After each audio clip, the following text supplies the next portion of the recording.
بعد ہماری اور آپ کی گفتگو سے نماز کے مسائل پر ہو رہی تھی اور سوال ایک جو بہت سے لوگوں کا تھا وہ یہ کہ نماز میں کتنی چیزیں فرض ہیں اور کون کون سے اعمال سنت ہیں اور کون سے مستحب ہیں یہ بتلایا جائے. تو نماز میں کچھ چیزیں ایسی ہوتی ہیں جو شرط کے درجے کی ہیں اور در حقیقت 13 فرائض ہیں جو نماز میں شامل ہیں، اور ہر مسلمان جو نماز پڑھتا ہے ان 13 فرائض کو پورا کرتا ہے تب اس کی نماز ہوتی ہے. ان کی تفصیل کا تو آج موقع ہے نہیں، اگر اس کو یوں سمجھ لیا جائے کہ کچھ چیزیں ایسی ہیں جو شرائط میں سے ہیں اور کچھ چیزیں ایسی ہیں جو رکن ہیں. شرط اس چیز کو کہتے ہیں کہ جس پر کسی چیز کا وجود قائم ہو، یعنی وضو شرط ہے نماز کے لیے.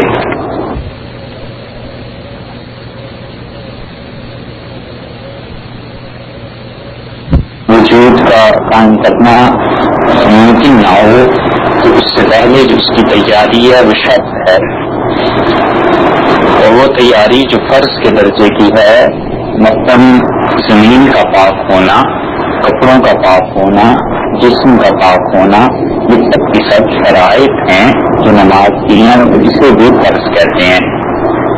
کپڑوں کا پاک ہونا اب نماز کی شرط تو ہے، تلاوت کی شرط یہ نہیں ہے.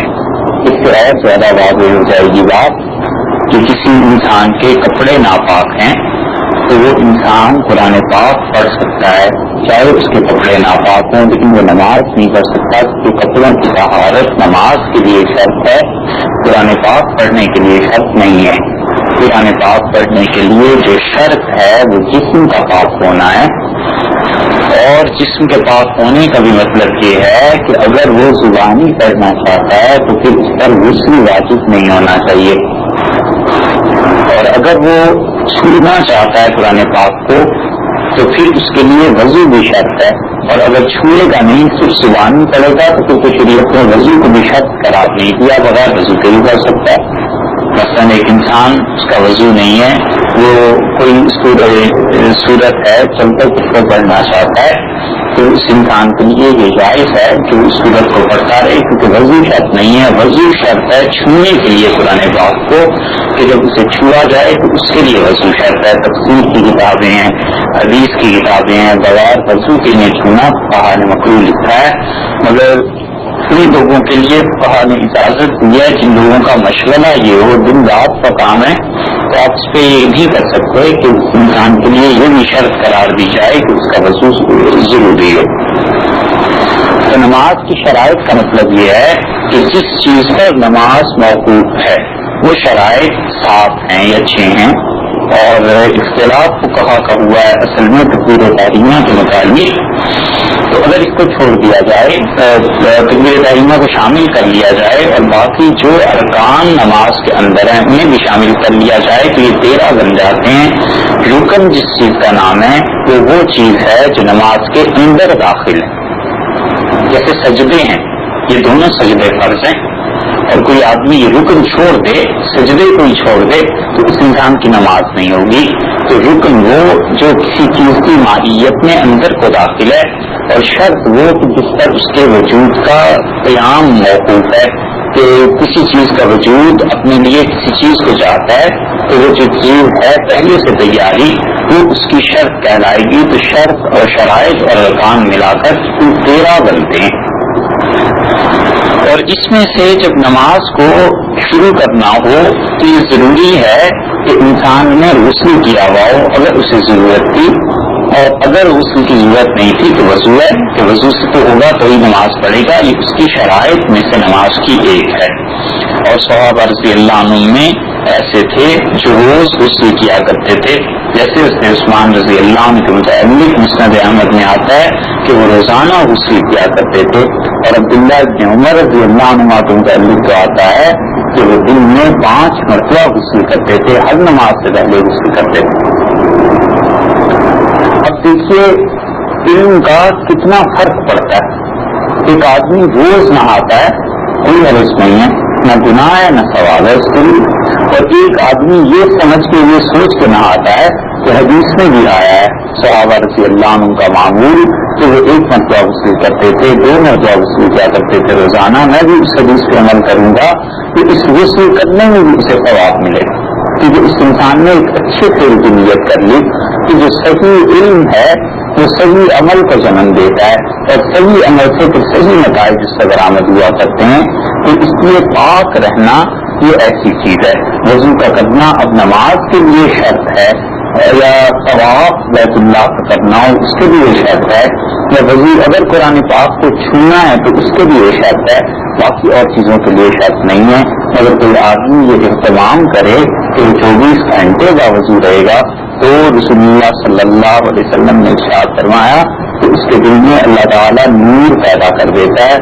مطلب یہ ہے کہ اس پاکیزگی کی وجہ سے اس میں طبعاً ایک حالت ایسی اندر سے اٹھنا شروع ہو جاتی ہے کہ وہ ناپاک چیزوں سے، خراب چیزوں سے اس کو نفرت شروع ہو جاتی ہے اور وہ ناپاک چیزوں کو پسند نہیں کرتا۔ اندر ہی اندر اس سے ایک معیار اور پیمانہ بنتا چلا جاتا ہے اور ناپاک چیزوں کو وہ ریجیکٹ کرتا چلا جاتا ہے۔ جسے کسوٹی پہ کوئی چیز چڑھائی جائے تو وہ اچھے اور برے کو الگ الگ کر دیتی ہے۔ اسی طرح رسول اللہ صلی اللہ علیہ وسلم نے رات کو سونے سے پہلے وضو کو ارشاد فرمایا کہ تم میں سے کوئی انسان رات کو سونے سے پہلے وضو کر لیا کرے اور وہ پاکیزگی کی حالت میں سوئے گا تو آپ نے فرمایا کہ قیامت کے دن اس کے لیے یہ نور بن جائے گا۔ یعنی یہ اچھی عادات میں سے ایک چیز ہے جس کا اسے نفع قیامت میں پہنچے گا۔ تو اس طرح وضو مستحب بھی ہوتا ہے، جیسا اوقات وضو محض سنت ہے، اس کی ترجیح بھی نہیں ہے، اس کی متعدد مثالیں شریعت میں آئی ہیں۔ اسی طرح غسل جو واجب ہے وہ ایک الگ چیز ہے اور جو غسل سنت میں سے ہے وہ ایک الگ چیز ہے۔ تو شرائط میں سے نماز کی پاکیزگی شرط ہے۔ واجب غسل کا ایک مسئلہ یہ بھی ہے، بہت سے مختلف مسائل ہیں جو آپ کے سامنے فی الحال عرض کیے جا رہے ہیں اور اس سے انشاءاللہ فائدہ ہوگا کہ غسل کو کیا فی الفور کرنا یہ ضروری ہے یا اس میں تاخیر کی جا سکتی ہے۔ فقہاء نے اس مسئلے پر بحث کی ہے اور احناف کہتے ہیں کہ غسل فوراً کرنا کی ضروری نہیں ہے۔ کسی انسان کو غسل واجب ہوا رات کے ابتدائی حصے میں اور وہ اسے فجر سے پہلے غسل کرتا ہے، نہاتا ہے اور 6-7 گھنٹے کے لیے وہ سو گیا، اس حالت میں تو ناپاک تھا تو کوئی حرج نہیں ہے، کیونکہ اللہ تعالیٰ نے فرمایا کہ اذا قمتم الی الصلاۃ، جب تم نماز کے لیے کھڑے ہو، نماز کا ارادہ کرو تو تم غسل کرو۔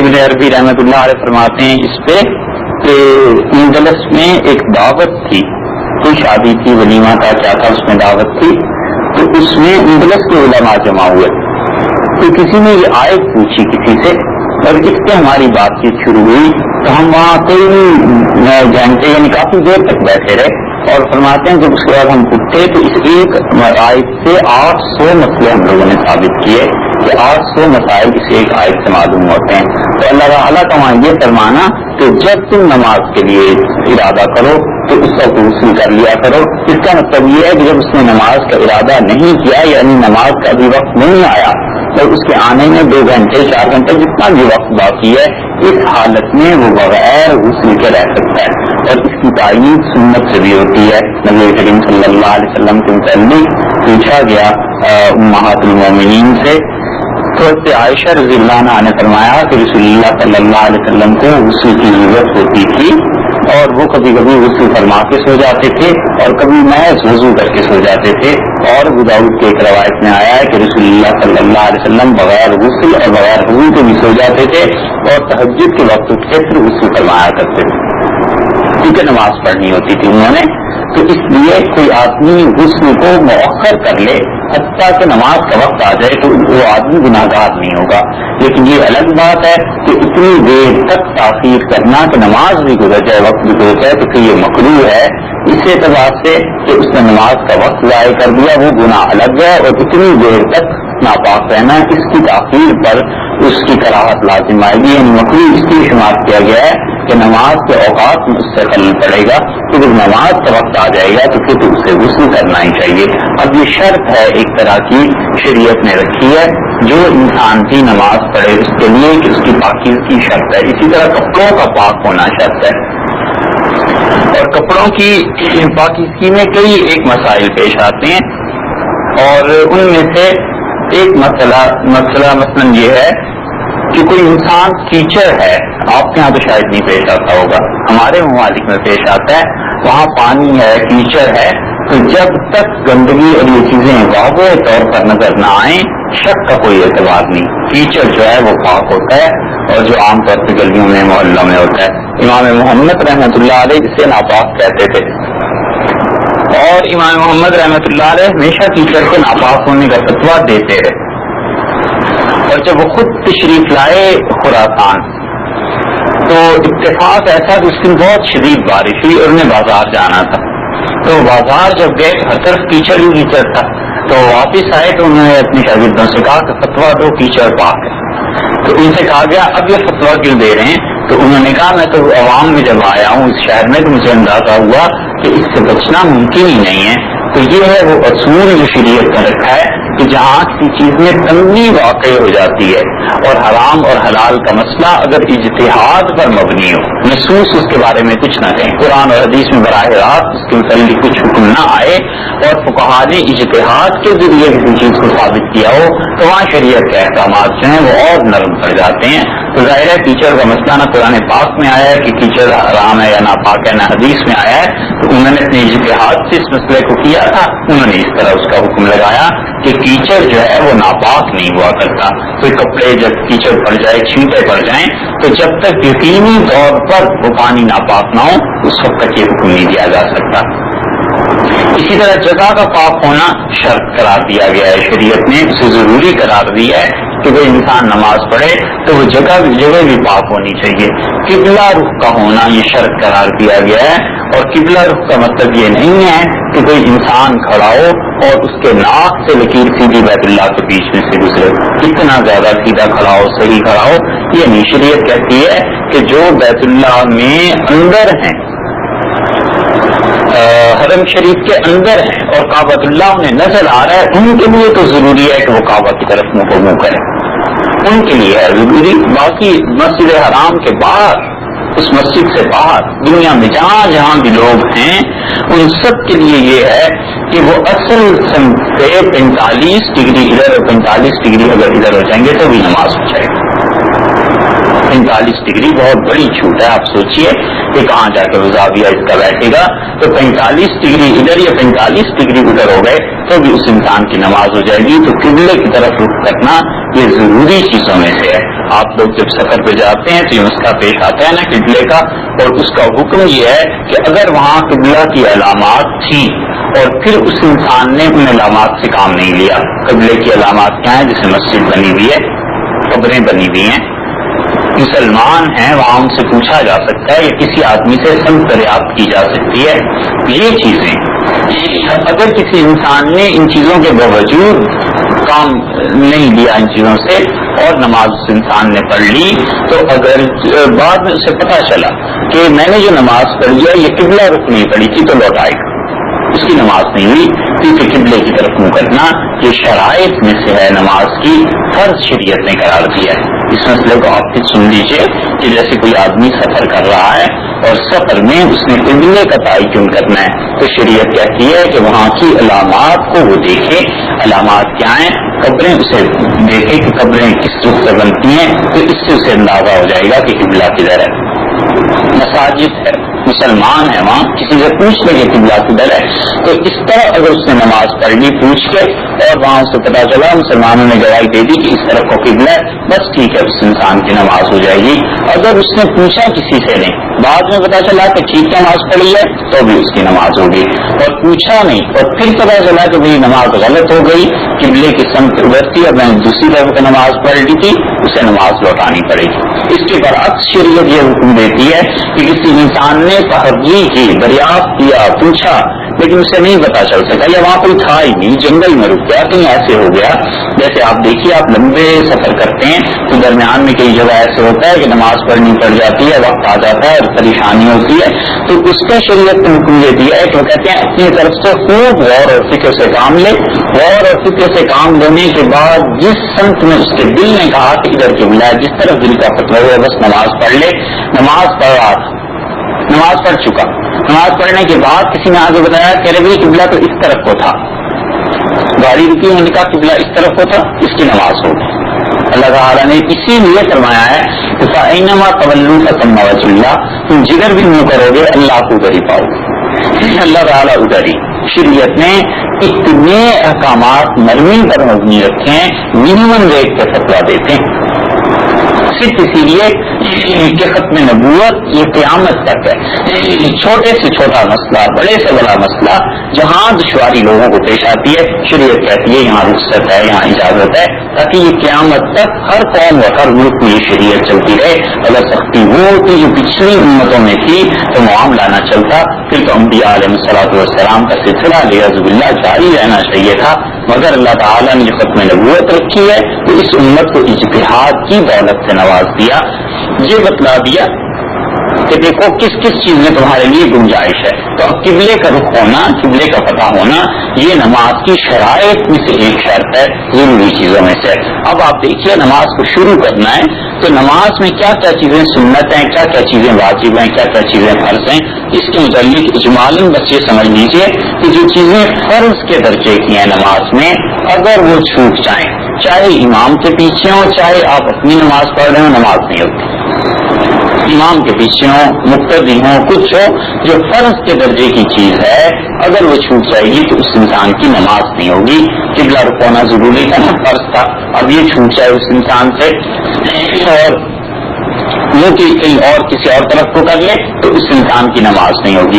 آپ سے ایسے سمجھیے جیسے بیت اللہ میں اللہ تعالیٰ آپ سب کو اپنے گھر کی حاضری کی توفیق دے. آپ میں سے جو لوگ گئے ہیں یہ جو نہیں گئے غور کیجیے گا, وہاں کئی لوگ آپ کو ایسے مل جائیں گے کعبۃ اللہ اگر ادھر ہے تو وہ ادھر منہ کر کے نماز پڑھ رہا ہے, بیت اللہ اگر سامنے ہے تو ادھر کو منہ کر کے نماز پڑھ رہا ہے.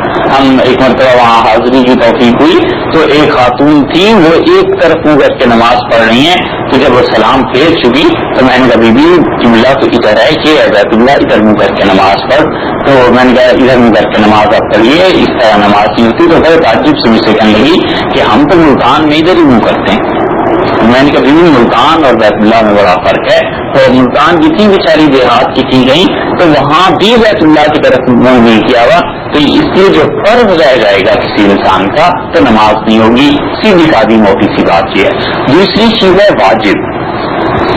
واجب اور فرض میں فرق کیا ہے؟ واجب اور فرض دونوں چیزیں بھائی عملاً فرض. اس کی فقہا جب آپس میں بحث کرتے ہیں یا جو تشریحات اس کی کتابوں میں لکھتے ہیں وہ کہتے ہیں کہ اب دیکھیے جملے میں اس کی لکھی ہے مگر جملہ سمجھ میں آتا نہیں جب تک کہ وہ پوری بیک گراؤنڈ اس جملے کی پتا نہ ہو.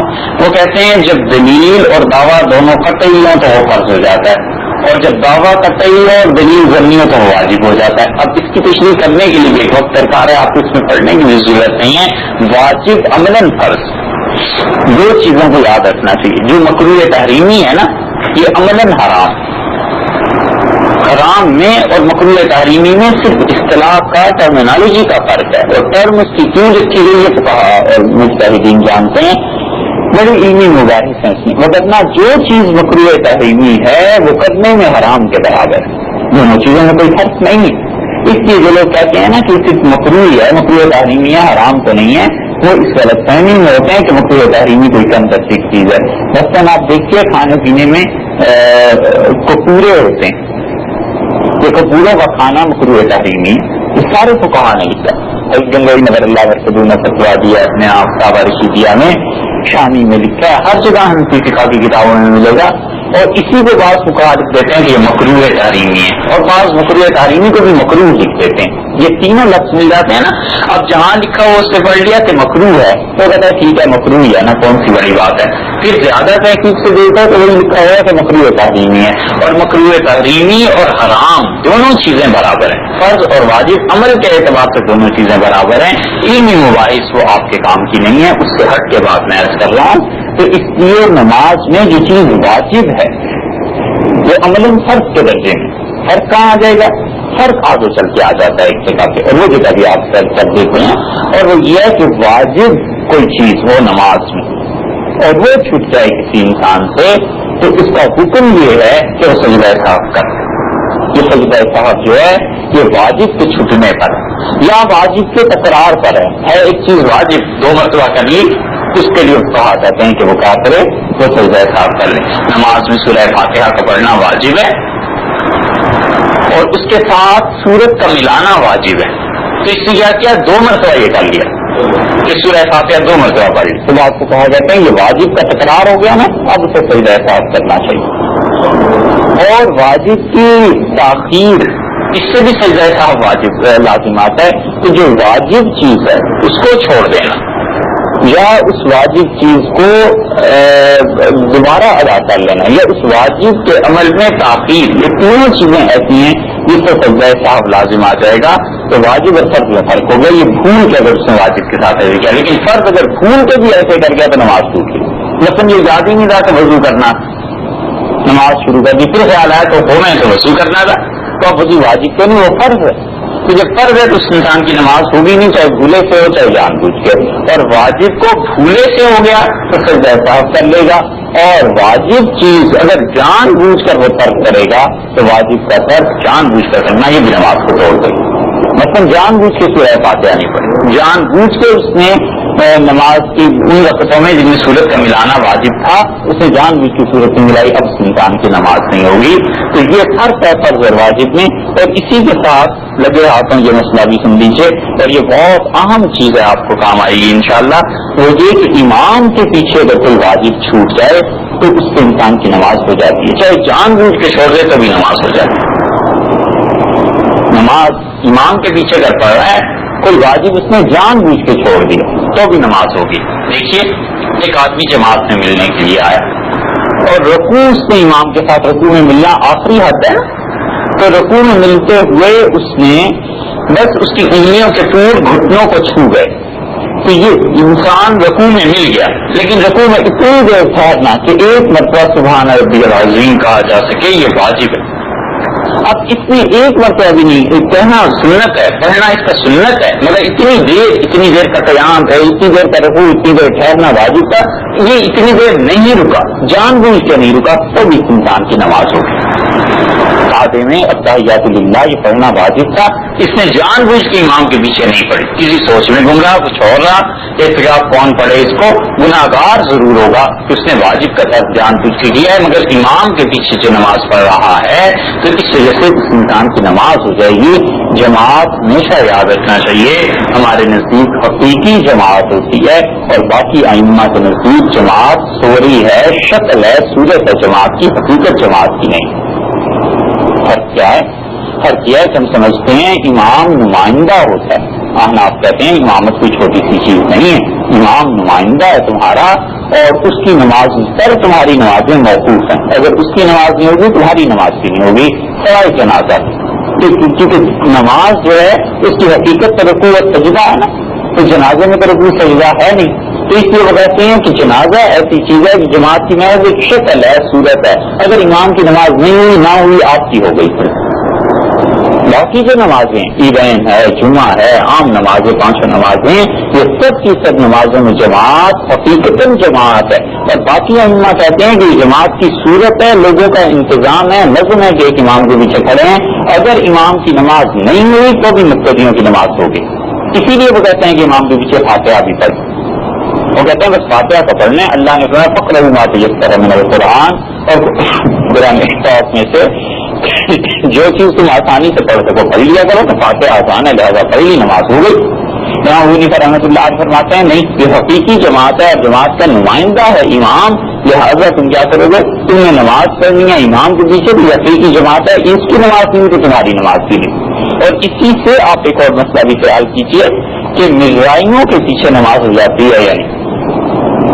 تو ہمارے لوگ کہتے ہیں نماز نہیں ہوتی, اور باقی عرب اس سے پوچھیں تو وہ کہتا ہے ہو جاتی ہے, مرزائی کے پیچھے بھی نماز ہو جائے گی. وہ کہتا ہے یہودی کے پیچھے بھی نماز ہو جائے گی, یہودی اگر دن پر نماز کرے تو اس کے پیچھے بھی نماز ہو جائے گی. کیوں؟ اس لیے کہ ان کے نزدیک جماعت حقیقی چیز نہیں نا, وہ تو ایک نظم ہے, انتظام ہے, بس وہ کہتے ہیں ہر ایک کی الگ الگ اپنی اپنی نماز ہے. جس طرح ہم جنازہ میں کہتے ہیں کہ ہم کہتے ہیں ایک نظم ہے, انتظام ہے, اور جنازے کی نماز اگر امام کی نہیں ہوئی تو بھی مقتدیوں کی ہوگی. اب سمجھا؟ اس لیے یہ جو فتوے مرزائی دکھاتے ہیں کہ دیکھو جی فتویٰ یہ ہے کہ ہمارے پیچھے نماز ہو جاتی ہے, وہاں پہ مسلمان پریشان ہو جاتا ہے کہ یا اللہ یہ ان کے پیچھے نماز کیسے ہو جاتی ہے, دوسرے سے مسلمان ہی نہیں ہے. تو وہ ان لوگوں نے فتویٰ دیا ہے جو جماعت کو حقیقی جماعت نہیں کہتے, وہ کہتے ہیں محض ایک شکل صورت ہے جماعت کی, جبکہ ہمارے نزدیک حقیقی ہے, اس لیے نماز نہیں ہوتی. تو میں اب سے عرض کر رہا ہوں کہ فرض واجب دو چیزیں ہو گئی. واجب کے بعد تیسری چیز سنت موقدہ. سنت موقدہ اس چیز کو کہتے ہیں کہ نبی کریم صلی اللہ علیہ وسلم نے جس کام کو اپنی ساری حیات طیبہ میں کیا ہے اور کبھی کبھی سے چھوڑ بھی دیا, سنت موقدہ ہو. اس کی تعریف یہ ہے کہ وہ چیز ما واجب علیہ النبی صلی اللہ علیہ وسلم جس کو رسول اللہ صلی اللہ علیہ وسلم پابندی سے کرتے رہے ہیں مگر کبھی کبھی اس کو چھوڑ بھی دیا. آپ کو دقت تو پیش آ رہی ہوگی کہ میں بار بار ایک چیز کو ریپیٹ کر رہا ہوں, لیکن اس لیے کہ مسائل بہت اہم ہیں اور سیکھنے چاہیے. یہ ایک اصول کام دیتے ہیں انسان کو زندگی میں کہیں بھی, اور اس وقت انسان ان اصولوں کے مطابق مسائل کو خود بھی سمجھ سکتا ہے کئی مرتبہ. تو سنت موقدہ وہ چیز جسے رسول اللہ صلی اللہ علیہ وسلم نے ہمیشہ کیا, کبھی کبھی اسے چھوڑ بھی دیا. اور سنت موقدہ کو نماز سے ہٹ کے اگر آپ دیکھیں نا تو رسول اللہ صلی اللہ علیہ وسلم کی سنن عادیہ الگ چیز ہے. بشر ہونے کے اعتبار سے جو انہوں نے کام کیے ہیں وہ الگ ہیں, اور رسول ہونے کے جو اعتبار سے جو کام کیے ہیں وہ الگ ہیں. اور اس کو اچھی طرح سمجھنا چاہیے کہ کچھ چیزیں رسول اللہ صلی اللہ علیہ وسلم اپنی حیات طیبہ میں اس لیے کرتے رہے ہیں کہ وہ بشری تقاضوں کے تحت اس لیے کرتے رہے ہیں کہ ان کی قوم میں رواج یہی تھا, وہاں کا ماحول یہی تھا, وہاں کی موسم اس کا تقاضا یہی تھا. اور کچھ چیزیں ایسی ہیں جنہیں یہ پہلی والی چیزیں چاہے رسول اللہ صلی اللہ علیہ وسلم ساری زندگی کرتے رہے, ایک مرتبہ بھی نہیں چھوڑا, ہم پھر بھی اس سنت موقدہ نہیں کرتے. اگر کوئی آدمی زندگی میں ایک بار جو کام نہ کرے ہم یہ نہیں کہہ سکتے کہ سنت موقدہ کا تاریخ ہو گیا, سمجھے. اور کچھ سنتیں چیزیں ایسی ہیں جو رسول اللہ صلی اللہ علیہ وسلم نے کی ہیں رسالت کے اعتبار سے رسول ہونے کی بنیاد پر, کہ رسول ہونے کی بنیاد پر رسول اللہ صلی اللہ علیہ وسلم جو کچھ کرتے رہے ہیں وہ سنت موقدہ کہلاتی ہیں. اور بچے میں آپ نے ایک اور مسئلہ چھوڑ دیا, ان میں فرق کی مثال آپ کو. رسول اللہ صلی اللہ علیہ وسلم نے ساری زندگی تہمت باندھا, اور آپ سے یہ ثابت نہیں ہے کہ آپ نے شلوار پہنی, بعض روایات میں آیا ہے. اور اگر ثابت ہے بھی بالفرض روایات یہ تو ثابت ہے کہ آپ نے خریدا تھا پاجامہ, اور ابو ہریرہ رضی اللہ عنہ کی روایت مستدرک حاکم میں آئی ہے. بعض رات نے اس سے بھی آگے کی روایت نقل کی ہے کہ پہنا بھی تھا, تو ایک آدھ مرتبہ رسول اللہ صلی اللہ علیہ وسلم نے پہنا تھا, ورنہ ساری زندگی نبی کریم صلی اللہ علیہ وسلم تہمت باندھتے رہے, چادر باندھتے رہے. اور کوئی آدمی اب یہ کہے کہ چادر کا باندھنا یہ رسول اللہ صلی اللہ علیہ وسلم کی سنت موقدہ ہے, یہ غلط بات ہے, سنت موقدہ نہیں ہے. اس پر عمل آدمی کرے, کوشش کرے, نہیں کر سکتا اپنی مجبوری سمجھے. علیہ باللہ اس کا مذاق نہ اڑائے, مذاق اڑانا بری بات, کفر کی بری بات ہے, کفر ہے وہ تو علیہ باللہ. مگر یہ کہ یہ رسول اللہ صلی اللہ علیہ وسلم کا تہمت کا باندھنا اس علاقے کے رواج, اس وقت کی تہذیب اور معاشرت کی وجہ سے تھا, رسالت کی وجہ سے نہیں تھا. تو ہم کسی انسان سے یہ نہیں کہہ سکتے کہ تہمت باندھنا ہی سنت ہے لہذا تم شلوار نہ پہنو, ایسی چیز نہ پہنو, ایسی بات نہیں ہے. وہ رسول اللہ صلی اللہ علیہ وسلم کا مسئلہ بشریت کے اعتبار سے, اس اعتبار سے نہیں. اسی لیے رسول اللہ صلی اللہ علیہ وسلم کی بعض چیزیں ایسی ہیں جو کھانے میں انہوں نے پسند فرمائی, تو اب ان کا پسند فرمانا وہ مستحب کے درجے میں سنت موقدہ نہیں. اور بہت سی مثالیں اس کی مل جائیں گی, فقہا نے اس کی صلاحت لکھی ہے. اور ایسی دوسری طرف جہاں رسول اللہ صلی اللہ علیہ وسلم نے کوئی کام کیا ہے اور اس پر جمے رہے ساری روایت طیبہ میں، کبھی ایک آدھ مرتبہ چھوڑ دیا، وہ چیزیں ہم کہتے ہیں یہ سنت موقدہ ہیں، کہ یہ رسالت کی حیثیت۔ اور آپ یہ پوچھیں کہ دونوں میں فرق کیسے ہوگا، تو ان دونوں کا فرق ملا علی قاری رحمۃ اللہ نے لکھا ہے کہ بس علم نہیں ہے جن کا فرق کر سکتا ہے۔ انسان مسلسل علم حاصل کرتا رہے تو پھر پتا چل سکتا ہے کہ یہ چیز جو رسول اللہ صلی اللہ علیہ وسلم نے کی تھی یہ بشریت کی بنیاد پہ کی تھی یا رسالت کی بنیاد پہ، کوئی لگا بندہ اصول نہیں ہے جس اصول کے تحت ان چیزوں کو الگ الگ کر دیا جائے۔ پھر اس کے بعد ہے سنت غیر موقدہ، اور سنت غیر موقدہ وہ چیز ہے جسے رسول اللہ صلی اللہ علیہ وسلم نے حیات طیبہ میں کبھی ایک آدھ مرتبہ کر لی، اگر نہ دلوں میں اسے چھوڑے رکھا ہے۔ تو سنت غیر موقدہ یا مستحب وہ ایک ہی چیز ہے۔ مثلاً عصر کی نماز سے پہلے جو 4 سنتیں پڑھتے ہیں فرض سے پہلے، ان کو رسول اللہ صلی اللہ علیہ وسلم نے پڑھا ہے نہیں پڑھا، ایک روایت آئی ہے صحابی رحمۃ اللہ علیہ کی کہ آپ نے ادا فرمائی ہے، ورنہ بالعموم محدثین اس طرف گئے ہیں کہ آپ نے نہیں پڑھا۔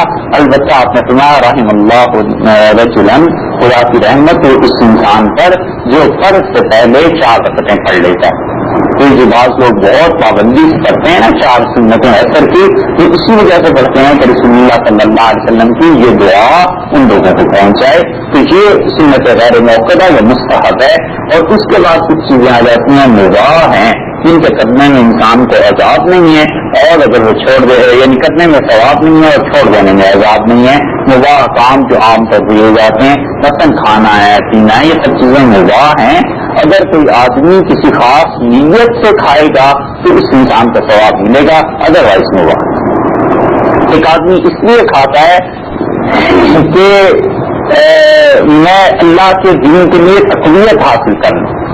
ایک آدمی ایکسرسائز کرتا ہے کہ رسول اللہ صلی اللہ علیہ وسلم نے فرمایا ہے ابھی طاقتور مومن کمزور آدمی سے بہتر ہے، کمزور مومن سے بہتر ہے، تو اس لیے ایکسرسائز کرتا ہے، اس سے اس ایکسرسائز کے ثواب ملے گا، اس کھانے پر بھی ثواب ملے گا۔ اور ایک آدمی بغیر کسی نیت کے کھاتا ہے، بس ٹھیک ہے، نہ عذاب ہے نہ گناہ۔ اور ایک آدمی اس لیے کھاتا ہے کہ کھانے سے طاقت جو پیدا ہوگی، خدا کی معصیت اور نافرمانی میں صرف کرے گا لعیاذ باللہ، تو یہ کھانا اس انسان کے لیے گناہ کا باعث بن جائے گا۔ تو مباح جتنی چیزیں ہیں وہ نیت کے ساتھ تعلق رکھتی ہیں۔ اب آپ دیکھیے نماز کو اگر شروع کریں تو نماز میں تکبیر تحریمہ بلکہ اس سے پہلے نیت ہے، اور نیت نماز کے فرائض میں سے ایک فرض۔ اصل میں فرض جو تھا وہ خشوع تھا کہ اللہ کے ساتھ تعلق انسان کا کیا ہے۔ اب خشوع نماز میں کہاں رہ گیا؟ رسول اللہ صلی اللہ علیہ وسلم نے فرمایا وہ وقت آ جائے گا کہ تم دیکھو گے کہ مسجد بھری ہوئی ہے نمازیوں سے اور ایک بھی خشوع کے ساتھ اللہ کے یہاں نماز پڑھنے والا نہیں۔ تو خشوع جو فرض کے درجے کی چیز تھی، اب اس کا کیا ہو؟ خشوع کا مطلب اللہ کے سامنے حاضر ہونے کا اسے احساس ہو۔ تو فقہاء نے جنہوں نے جو فتویٰ دیا تو انہوں نے کہا کم سے کم جس وقت نیت کر رہا ہے اس وقت تو دل اللہ کی طرف حاضر ہو، اور اس کی علامت یہ مقرر ہو گئی۔ اسے 2 چیزوں کا پتہ ہونا چاہیے، ایک اسے یہ معلوم ہونا چاہیے کہ کون سی نماز پڑھ رہا ہے، فجر ظہر اور عصر کیا پڑھ رہا ہے، اور دوسری یہ پتہ ہونا چاہیے کہ کیا چیز پڑھ رہا ہے، یعنی فرض پڑھ رہا ہے یا واجب پڑھ رہا ہے۔ بس یہ 2 چیزیں اگر انسان کو معلوم ہیں تو اس کی نیت ہو گئی۔ حتیٰ کہ زبان سے اس کے برعکس کیا گیا تو بھی نیت دل کے ارادے کا نام ہے، نماز کی چاہیے۔ اس نے عشاء کی نماز پڑھنی ہے اور نماز دل میں یہی ارادہ کہ عشاء کے فرض پڑھ رہا ہوں، اور زبان سے اس نے غلطی سے کہہ دیا کہ مغرب کے فرض پڑھ رہا ہوں، تو کوئی حرج نہیں، اس انسان کی نماز ہو جائے گی، کیونکہ دل کی جو نیت دل کے ارادے کا نام ہے، تو دل میں اس کی ارادہ پکا تھا، بس اتنا کافی ہے۔ اور سنتیں اور نوافل نئے سنن موقدہ کے سنت موقدہ بھی اس میں شامل ہیں، اس طبقے میں اس میں نیت بس نماز کے لیے کافی ہے، اللہ اکبر کہہ کے شروع کر دے، اس میں اتنی لمبی تھوڑی نیتیں کہ سنتیں اور سنت بھی رسول اللہ صلی اللہ علیہ وسلم کے مطابق اور بیت اللہ کی طرف میں رہوں، اتنی لمبی نیت اس کی کوئی ضرورت نہیں ہوتی۔ نیت نام ہے 2 چیزوں کا، دل کا ارادہ، اور دل کا ارادہ بھی ہے کہ ایک تو پتا ہو کہ ظہر اثر مغرب کیا چیز پڑھ رہا ہوں اور کون سی نماز پڑھ رہا ہوں اور کیا چیز اس میں سے پڑھ رہا ہوں، فرض پڑھ رہا ہوں یا واجب پڑھ رہا ہوں۔ ذکر کی نیت میں واجب ہے نا پڑھتا ہے تو اس کی نیت یہ ہوتی ہے کہ میں واجب نماز ادا کر رہا ہوں۔ اسی طرح نظر کے نفل کبھی مان لیتا ہے کہ اتنا میرا کام ہو جائے تو میں اتنے نفل اللہ کے لیے ادا کروں گا، یہ بھی واجب نماز۔ طواف کے بعد 2 رکعتیں جو ادا کرتے ہیں بیت اللہ میں وہ بھی واجب، تو یہ واجب کی یا فرض کا پتہ ہونا چاہیے. تو نیت دل کا ارادے کا نام ہو گئی, یہ پہلا فرض ہو گیا. یہ رکن ہے یا شرط ہے, اس پہ فقہا کا اختلاف ہے. بعض اسے نماز سے علاوہ ایک چیز مان کے کہتے ہیں کہ یہ شرط ہے نماز کے لیے, بعض کہتے ہیں رکن ہے. اس علمی بحث سے آپ کو کوئی فائدہ نہیں. رکن ہو یا شرط ہو, جب دونوں چیزیں ضروری ہیں تو پھر ضروری ہیں. تو اس کے بعد تکبیر تحریمہ ہے. یہ تکبیر تحریمہ فرض ہے اللہ اکبر کا کہنا, اور یہ تکبیر تحریمہ اگر نہیں کہے گا تو نماز شروع نہیں ہوگی. تکبیر تحریمہ کو امام سے پہلے, اس میں احتیاط سب کرنی چاہیے. جب جماعت میں انسان کھڑا ہوتا ہے تو امام سے پہلے کہے نہ کہے. امام سے پہلے کہے گا تو نماز کی شروع ہی نہیں ہوگی. اسی طرح نماز میں خارج میں جو چیزیں ضروری ہیں, صفوں کا صحیح ہونا ترتیب کا ضروری ہے. ہمارے یہاں تو لوگ اس کا خیال نہیں کرتے. رسول اللہ صلی اللہ علیہ وسلم ایسی ہی نماز میں پڑھا دیتے تھے. حضرت بلال رضی اللہ عنہ کو اور ایک صحابی رضی اللہ عنہ اور ہیں, ان کی یہ ڈیوٹی تھی کہ اقامت ہو جائے, اور اقامت کے بعد وہ پوری مسجد نبوی جہاں بھی تھی گھومتے تھے اور آ کر اطلاع دیتے تھے کہ اللہ کے رسول صفیں درست ہو گئی ہیں. پھر رسول اللہ صلی اللہ علیہ وسلم نماز کو شروع کرواتے تھے. اس لیے اقامت اور جماعت کے درمیان وقفہ ہو جائے کوئی حرج نہیں ہے, بشرطے کہ کسی ضروری کام کے لیے ہو. حضرت عمر رضی اللہ عنہ کے یہاں بہت سختی تھی اس بات پر. حضرت عمر رضی اللہ عنہ تو ڈانٹ دیتے تھے, اور حدیث میں آتا ہے کہ کتابوں میں کہ وہ پہلی سب کو بالکل خود گھوم کے کبھی چیک کیا کرتے تھے. اور ایک مرتبہ آپ نے دیکھا کسی کو کہ دونوں کے درمیان فاصلہ ہے تو جبرن زور سے انہیں جوڑ دیا, اور آپ نے فرمایا تم چاہتے ہو کہ دل مختلف ہو جائے. رسول اللہ صلی اللہ علیہ وسلم نے فرمایا دلوں میں پھوٹ پڑ جائے گی جب صفوں میں پھوٹ پڑ جائے گی. اور اتنی عجیب بات فرمائی ہے, ایک جگہ نسائی میں آیا ہے, آپ نے فرمایا من وصل الصف وصل اللہ, اللہ جو صف کو پر کر دے, جلدی سے آگے بڑھ کے صف کو مکمل کر دے, اللہ اپنے ساتھ تعلق سے نصیب فرما دے, اللہ اپنا وصال سے نصیب فرما دے. رسول اللہ صلی اللہ علیہ وسلم نے یہ دعا دی ہے اس انسان کو جو جلدی سے آگے بڑھ کے سب کو پر کر دیتا ہے. اور ہمارے یہاں اس پہ کوئی یعنی عمل نہیں ہوتا, سب کھڑے ہیں ٹھیک ہے کوئی بھی آگے چلا جائے, حالانکہ یہ حدیث یاد رہے تو کتنی اچھی بات. اسی طرح رسول اللہ صلی اللہ علیہ وسلم نے اللہ کی رحمت ہو ان پر جو پہلی صف میں نماز پڑھتے ہیں, اور ہم نے کہا دوسری صف آپ نے فرمایا اللہ کی رحمت ہو ان پر, اور ہم نے کہا اللہ کے رسول تیسری صف. تو ایک روایت میں آتا ہے کہ رسول اللہ صلی اللہ علیہ وسلم چپ ہو گئے, دوسری روایت میں آتا ہے آپ نے کہا تیسری پہ بھی خدا کی رحمت, اور ہم نے کہا چوتھی تو پھر رسول اللہ صلی اللہ علیہ وسلم نے ان کے لیے کچھ نہیں کہا. تو پہلی تین صفوں کے لیے تو باقاعدہ رحمت کی دعا کی ہے. تو نماز کے علاوہ یہ واجب ہے, فرض ہے, ضروری ہے کہ لوگ اس طرح کھڑے ہوں کہ کندھے سے کندھا ملا ہوا ہو اور ٹخنے ایک دوسرے کے مقابل میں. یہاں الٹا طریقہ وہ یہ کرتے ہیں کہ انگوٹھے رکھ کے نا انگوٹھوں کو ایک یکساں کر لیتے ہیں, حالانکہ انگوٹھے جب یکساں ہوں گے آگے سے تو ٹخنے ایک دوسرے کے مقابل میں نہیں آئیں گے. رسول اللہ صلی اللہ علیہ وسلم نے فرمایا تھا من کا بہن کندھے ایک دوسرے سے ملے ہوئے ہوں, اور ٹخنے یہ نہیں فرمایا کہ ملے ہوئے ہوں, فرمایا ایک دوسرے کے متوازی رہیں, ایک دوسرے کے سامنے رہیں. اب کرتے یوں ہیں تو پاؤں اتنے پھیلا لیتے ہیں کہ ایک کا پاؤں دوسرے کے پاؤں سے مل جاتا ہے, تو گویا اس حدیث پہ عمل ہو رہا ہے, تو وہ کندھے جدا ہو جاتے ہیں, کندھے الگ ہو جاتے ہیں, اور ٹخنے ایک دوسرے سے ملانے کی کوشش کرتے ہیں, جو عقلاً ممکن ہی نہیں کہ ٹخنے ٹخنوں سے مل جائیں. تو حدیث میں جو لفظ آئے ہیں اس پر غور کیا جائے تو وہاں یہی ہے کہ ٹخنے ایک دوسرے کے مقابلے میں, اور اسی صورت میں سکتا ہے جبکہ ایڑیاں سب میں برابر ہوں. آپ نے ہمارے یہاں بڑے صحیح میں دیکھا ہوگا وہاں یہی ہوتا ہے, اور یہی سنت کا طریقہ ہے جو اکابر سے پرانے بزرگوں سے چلا آتا ہے. مساجد بھی یہی ہوا کرتا ہے کہ ایڑی ایک دوسرے کے مقابل میں لاتے ہیں, اصل میں اسی حدیث پہ عمل ہوتا ہے. کہ اس لیے صفیں بھی احتیاط سے پر کرنی چاہیے. حضرت عمر رضی اللہ عنہ کے ہاں اتنا اہتمام تھا اس کا, عمر ابن معمون رحمۃ اللہ علیہ کہتے ہیں کہ میں بالغ ہو گیا تھا. حضرت عمر رضی اللہ عنہ کے زمانے میں نماز مجھ میں فرض تھی اور میں مسجد نبوی میں نماز ادا کرتا تھا, لیکن 1.5 سال حضرت عمر رضی اللہ عنہ کی خلافت کے آخری جو تھے 1.5 سال تک مسجد نبوی میں پابندی سے نماز 5 نمازیں مگر میں کبھی پہلی صف میں کھڑا نہیں ہو سکا. اتنا روب تھا عمر رضی اللہ عنہ کا, مجھے ڈر لگتا تھا کب کبھی تاریخ ہو جاتی تھی دیر. اتنا روب کیوں تھا؟ اس لیے عمر رضی اللہ عنہ صفوں کا پورا اہتمام. وہ عبدالرحمن ابن عوف رضی اللہ عنہ کہتے ہیں کہ عراق سے کچھ لوگ آئے اور اقامت ہو چکی تھی. حضرت عمر رضی اللہ عنہ کو آ کے اس آدمی نے کہا کہ حضرت میں مسجد دیکھ آیا ہوں, سب صفیں ٹھیک ہے, نماز شروع کر دیجیے. تو حضرت عمر رضی اللہ عنہ باتیں کرتے رہے عراق سے آنے والوں کو, اور اس میں آپ نے وہ جملہ فرمایا، آپ نے کہا کہ عراق کی بیواؤں کا تم ذکر کر رہے ہو اور اللہ نے مگر اگر 1 سال عمر کو اور زندگی دے دی تو اللہ کی قسم جب تم آئندہ سال عراق جاؤ گے تو وہاں کی عورتیں اپنے کمبل اتار کے بیوہ عورتیں تمہیں زکات میں دیں گی، میں اللہ نے چاہا تو ان کی معاش ان کی اکانومی اتنی اچھی کر جاؤں گا، مگر اس عمر رضی اللہ عنہ کی شہادت اس سے پہلے ہو گئی۔ تو کہنے کا مقصد یہ کہ سطح اتنے اہتمام سے صحابہ رضی اللہ عنہ درست کرواتے تھے، کیونکہ رسول اللہ صلی اللہ علیہ وسلم نے فرمایا تھا کہ جب تم دیکھو گے مسجدوں میں صفیں ایک دوسرے سے متصل نہیں ہیں تو اس امت میں پھوٹ پڑ جائے گی، لوگوں کے دل ایک دوسرے سے ہٹ جائیں گے، دلوں میں اختلاف پیدا ہو جائے گا۔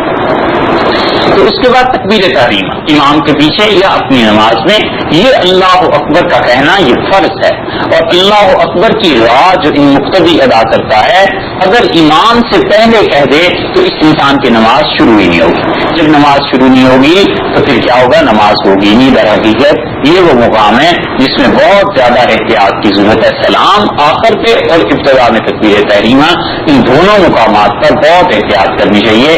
ہمارے یہاں بعض امام جاہل جو ہوتے ہیں وہ لمبا کھینچتا ہے تکبیر تحریمہ کو، اللہ اکبر، اور مقتدی سمپلی یہ کہتا ہے اللہ اکبر، تو مقتدی کی تکبیر پہلے پوری ہو گئی، اس کی نماز شروع ہو گئی نا، اور امام کی بھی شروع ہی نہیں ہوئی، تو نتیجہ یہ کہ اس کے پیچھے اس کی نماز ہوگی، کیونکہ اس میں سورہ فاتحہ نہیں پڑھنی، سورت نہیں ملانی، واجبات ہے نماز کے، یہ ایسے ہی ہے، تو اس کی نماز ہی نہیں ہوگی۔ اس لیے امامت جب کرائے تو بالکل سادہ طریقے پہ اللہ اکبر کہہ دے، اور اس کی اللہ اکبر پوری ہو جانے کے بعد احتیاط اسی میں مقتدی پھر کہے اللہ اکبر، اور اس میں ہاتھوں کا اٹھانا یہ سنت ہے۔ کسی آدمی نے اگر دونوں ہاتھ نہیں اٹھائے تو سنت موقدہ اس انسان نے ترک کر دی، نماز پھر بھی ہو جائے گی، کیونکہ سنت موقدہ کا حکم میں پہلے آپ سے عرض کر چکا ہوں۔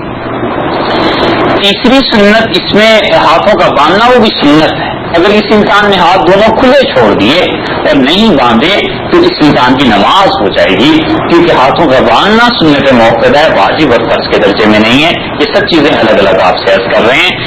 حتیٰ کہ امام محمد رحمۃ اللہ علیہ کے نزدیک اور بعض اور فقہا کے نزدیک وہ کہتے ہیں کہ ہاتھ باندھے جاتے ہیں قرآن پاک کی قراءت کے لیے، تو جب سورہ فاتحہ پڑھے گا اس وقت ہاتھ باندھے گا، اس سے پہلے ہاتھ کھلے ہی رکھے۔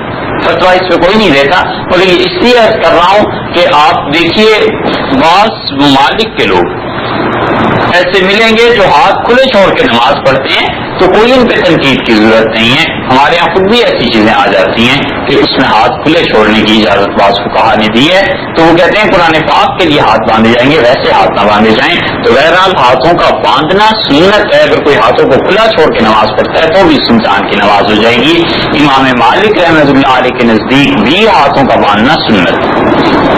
چاروں ائمہ کے نزدیک یہ جو مالکی باز ملتے ہیں نا، الجزائر کے، لیبیا کے اور ان علاقوں کے، یہ ہاتھ کھلے چھوڑ کے نماز پڑھتے ہیں۔ حالانکہ امام مالک کا فتویٰ یہ نہیں ہے، غلط فہمی جہاں سے پیدا ہوئی ہے وہ یہ تھا کہ امام مالک رحمۃ اللہ علیہ پہ اس وقت کی حکومت نے سختی کی اور انہوں نے ان کے ہاتھ، کونیاں اور یہ شانے کے جوڑ اپنی جگہ سے اکھڑوا دیے تھے۔ تو امام مالک رحمۃ اللہ علیہ کے آخری 10 برس اس حال میں گزرے ہیں کہ اپنی چادر بھی ٹھیک نہیں کر سکتے تھے، ہاتھ اٹھا ہی نہیں سکتے تھے نماز کے لیے، اور بالکل معذوری کی گویا ایک کیفیت تھی۔ اس وجہ سے، معذوری کی وجہ سے امام مالک رحمۃ اللہ علیہ ہاتھ نہیں اٹھاتے تھے۔ تو جن لوگوں نے اس زمانے میں دیکھا ہے وہ کہتے ہیں کہ امام مالک نے ہاتھ نہیں اٹھائے لہٰذا ہم ہاتھ نہیں اٹھائیں گے، حالانکہ بات معذوری کی تھی، بات اصل میں نہیں تھی، ورنہ سنت چاروں ائمہ کے نزدیک ہاتھوں کا باندھنا ہے۔ اب ہاتھوں کو کہاں باندھا جائے یہ بھی سنت ہے، بعض حضرات نے کہا سنت موقع یعنی ناف کے نیچے باندھے جائیں۔ امام احمد بن حنبل رحمۃ اللہ علیہ کہتے ہیں ناف کے نیچے باندھے جائیں۔ امام حنیفہ رحمۃ اللہ علیہ کی اس بات کی قائل ہے، اور امام احمد رحمۃ اللہ علیہ باوجود ہے کہ اس بات کے قائل ہیں، فتویٰ ہے ان کے ہاں، مگر سعودی ہاتھ وہاں نہیں باندھتے، حنبلی ہونے کے باوجود، اور سینے پہ باندھتے ہیں۔ اور امام شافعی رحمۃ اللہ علیہ کا فتویٰ ہاتھ سینے پہ باندھنے کا ہے۔ امام مالک رحمۃ اللہ علیہ سے دو روایت ہے، ناف سے اوپر باندھنے کی بھی، ناف سے نیچے باندھنے کی بھی، اگر جہاں بھی ہاتھ باندھے گا سنت پوری ہو جائے گی، مگر ہمارے نزدیک ترجیح اس کو حاصل ہے کہ وہ ناف سے متصل نیچے دونوں ہاتھ کو باندھے، اور پھر اس کے بعد پہلی رکعت کو جو شروع کرے گا وہ سبحانک اللہم و بحمدک اس سے شروع کرے گا. پہلی رکعت کے آغاز میں کوئی بسم اللہ نہیں، اعوذ باللہ نہیں، اللہ اکبر کے بعد یہ سبحانک اللہ یہاں سے شروع کرنا یہ سنت موقدہ ہے، یعنی ثنا کا پڑھنا سنت موقدہ ہے. اگر کسی انسان نے اسے چھوڑ دیا اور اس سے شروع کیا اعوذ باللہ من الشیطان الرجیم بسم اللہ الرحمن الرحیم الحمدللہ رب العالمین، تو اس انسان کی نماز ہو جائے گی. یہ الگ بات ہے کہ اس انسان نے برا کام کیا، سنت کا ترک کیا، سجدہ سہو وغیرہ کچھ نہیں. یہ اس لیے کہ کبھی بہت جلدی ہوتی تو شریعت نے ان مسائل کے لیے اجازت دیا کہ کسی انسان کو جلدی ہے، بہت گاڑی نکل رہی ہے، پلین نکل رہا ہے، کوئی اور مجبوری ہے اس کو، تو اس کے لیے اجازت دی ہے کہ وہ انسان ان چیزوں پر عمل کر سکتا ہے. آپ دیکھیے کہ وہی آدمی ایسا ہے جس کو نماز کے پورے وقت میں وضو کا مسئلہ رہتا ہے. نماز کا وقت شروع ہوا 12:30 اور 12:30 سے لے کے 2:30 بجے تک ظہر کا وقت فرض کرنے رہتا ہے 2 گھنٹے، اور 2 گھنٹے میں اس سے وضو کا مسئلہ رہتا ہے. تو فقہا کہتے ہیں کہ کیا اسے 2 گھنٹے میں اتنا وقت مل سکتا ہے کہ کم سے کم وضو کرے، یعنی 4 فرض وضو کے پورے کر لے، چہرہ دھو لے، کونیوں تک ہاتھ دھو لے، مسح کر لے سر کا اور پاؤں دھو لے. یہ 4 فرض پورے کرنے کے بعد جلدی جلدی وہ نماز پڑھے، سنتیں چھوڑ کے فرض پڑھے، اور فرض میں بھی نماز کے اندر جو سننے موقع ہیں ان سنتوں کو بھی چھوڑ دے، تو کیا اتنا وقت اسے مل جائے گا نماز پڑھنے کا؟ وہ کہتے ہیں اگر مل جائے گا تو یہ معذور نہیں، اور اگر اتنا وقت بھی اسے نہیں ملتا اور وضو اس کا قائم نہیں رہتا تو پھر وہ معذور ہے. جس عذر کی وجہ سے معذور ہے اس سے وضو اس کا نہیں ٹوٹے گا، جس عذر کی وجہ سے معذور ہے اس سے وضو نہیں ٹوٹے گا، باقی عذر کی وجہ سے وضو ٹوٹ جائے گا. مثلاً ایکسیڈنٹ ہو گیا اور خون بہتا ہے مسلسل، تو ہم دیکھیں گے کہ اس انسان کو نماز کے پورے وقت میں کسی وقت بھی بلیڈنگ اس کی رکی یا نہیں. اگر نہیں رکتی، اتنا بھی وقت اس انسان کو نہیں ملتا، تو اب جب آئندہ نمازوں کا وقت آئے گا نا تو ہم کہیں گے خون کے نکلنے کی وجہ سے اس کا وضو نہیں ٹوٹے گا، پیشاب ہے اس کی وجہ سے وضو ٹوٹ جائے گا، کسی اور وجہ سے وضو ٹوٹ سکتا ہے، اس کی وجہ سے وضو اس کا نہیں ٹوٹے گا. تو معذور ہو گیا نا، شریعت نے اسے معذور قرار دے دیا. نماز کی شرائط میں سے ایک شرط عقل بھی ہے، ایسی میں ذہن کسی وجہ سے در منتقل ہوا. نماز کی شرائط میں سے ایک شرط عقل بھی ہے. عقل کا مطلب یہ ہے کہ اسے تمیز ہو، اتنی کہ دن ہے رات ہے کھانا پینا ان چیزوں کی تمیز، وہ عقل مراد نہیں ہے کہ کوئی کہے جو بے وقوف ہے اس کی نماز بھی فرض نہیں ہے. عقل جب شرط ہے نا نماز کی، تو اس کا مطلب یہ ہے کہ کوئی انسان اس کی عقل اگر وقتی طور پہ معطل ہو گئی ہے، مستقل معطل ہو گئی، تو اس پہ نماز فرض نہیں رہے گی. جیسے پاگل ہو جائے، یہ تو مستقل معطل ہو گئی نا، اس کی عقل بیکار ہو گئی. اور یا وقتی طور پر اس کی عقل معطل ہو جائے، بے ہوش ہو گیا، ڈاکٹروں نے اسے بے ہوش کر دیا، قدرتی طور پر آفت ایسی آ گئی، دماغ میں چوٹ لگ گئی اور وہ بے ہوش رہا. عبداللہ بن عمر رضی اللہ عنہ کے ساتھ یہ ہوا تھا. تو فقہا کہتے ہیں کہ 5 اور بعض کہتے ہیں 6 نمازوں تک تو انتظار کیا جائے، اور اگر 6 سے زیادہ نمازوں میں بے ہوش ہو گیا تو پھر ان نمازوں